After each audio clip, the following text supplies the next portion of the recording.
OpenAI just dropped a direct integration for Codex with Chrome. If you go in the Codex desktop tab to your plugins tab, you'll see this new Chrome plugin. After you add it, you'll have to open it up here and install it as a plugin in Chrome. Now, one question you might have is how well does this work? Because we've had all sorts of other plugins for Codex and Claude Code to control our computer, control the browser. And so how well does this work? In my experience, it's working extremely well. So obviously, mundane tasks like filing your expenses, reviewing your messages on social media, or putting in a PTO request in Workday are now things that you're going to be able to do easily with this plugin. So, for example, I had it just go and look at my list of economists on X to see if there are any interesting tweets from the last 3 days. It found my list and it gave me a list here of about 10 different tweets. And I can click on these links and they go directly to that tweet on Twitter. But you can also use this for much more complex workflows when testing your web apps.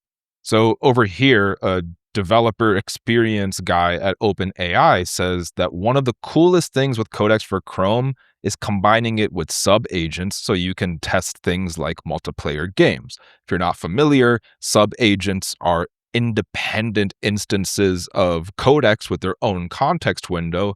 And so this could be a really cool strategy to sort of protect the context window, but also protect these instances of Codex from each other so that they can play this multiplayer game independently. By the way, if you're unfamiliar with sub-agents or other concepts on Codex, I recently put out a full 4-hour course for complete beginners on Codex. So you should definitely check that out. I'll have it linked in the description below. And if you join my school server, the AI MBA, I also have course slides with about 250 slides corresponding to that course and going into a lot more detail on topics like sub-agents. Now, as I talk about in my course, there are already 2 existing plugins that are sort of similar. So there's this one, which is computer use, and then there's also a built-in in-app browser in Codex. You can access it with @browser, and this is something that comes with Codex as a built-in plugin. You don't have to install it. When the browser use plugin works, it's great. But personally, what I've found is that it can be super inconsistent. So for example, here I'm working on a redesign of one of my websites, and I asked it to open up the mockup in my web browser. But you come here and nothing's open. And what we see here is that we get some error messages when we look at the more detailed view. Browser client path moved or isn't at the cached path I expected. The browser extension blocked this old URL. And so let me try instead asking it, can you open it up with Chrome? All right, it compacted, and now it's going to try to open it up in Chrome specifically. So let's switch back to Chrome. And then we see here, there's a little Chrome or Codex control that's been opened up. And if I look here, the mockup has now come up. So this is a mockup I'm making for a new website focused on AI for economists. Now, in the past, you were able to use computer use to also control Chrome. So you can use computer use to play a playlist on Spotify. I use it for app development. And so I'll have it actually control and move around the app in Xcode. And this is a third example. You can use it to play a game in a chess app. But the problem is that it would prevent you from actually using Chrome to do other work. And sometimes, I don't remember exactly, but it would show up in the foreground as well. The nice thing about this new setup is that Codex can control multiple tabs via sub-agents if you want, across different threads, and these tabs are all isolated.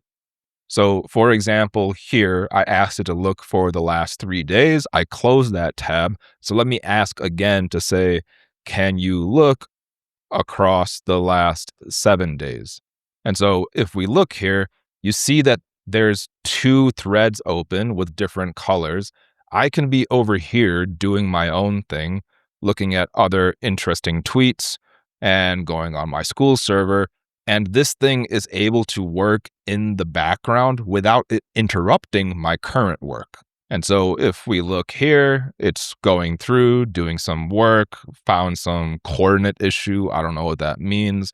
But now it's scrolling the page for economist tweets from the last week and is going to give me a good summary of the ones that it thinks I might find interesting. Additionally, and this is a big advantage over browser use, this new Chrome plugin can actually use your web dev tools. So if you're not familiar, your dev tools is a view which you can reach that looks like this, which you can get to by right-clicking and then going to inspect. And back in the olden days when we were writing code by hand, we'd spend a lot of time in this interface, both for figuring out how to scrape things and over here going into network requests and seeing what sorts of things are going on in terms of different types of assets loading in order to debug problems which might be occurring on a website. And so I asked Codex to demonstrate using web dev tools, maybe something that shows up that you could only get through that. And what it was able to find is, some sorts of things going on in the DOM, the document object model. It's able to see some Babel production warning. And so these are the types of things that Codex could only now detect through this dev tools integration. And so that's going to be very useful as information when you're trying to debug a web app. And again, usually you don't really need to understand under the hood what kinds of errors are occurring for simple web apps. So if you guys are beginners, all you need to know is that Codex now has easier access to a lot of information that it's going to help it debug issues that come up in your apps. The other really cool thing about this is that it's available for both Mac OS and Windows. Computer use, on the other hand, is only available on Mac OS, and I'm not 100% sure, but browser use also may be only in Mac OS. Right now, in my opinion, Codex is absolutely killing it. I made that point here in this video from 3 weeks ago, where I sort of claimed that Codex right now has the best model, the best interface, the desktop app, which, as you just saw, is getting even better, and they have the best usage limits. So my strong advice is that if you're a beginner getting into this space, Codex is definitely the one tool you should be using. It's what I recommend to everybody as their first agentic coding tool. And this Chrome integration, from what I've seen, is working quite well. I recommend you try it out.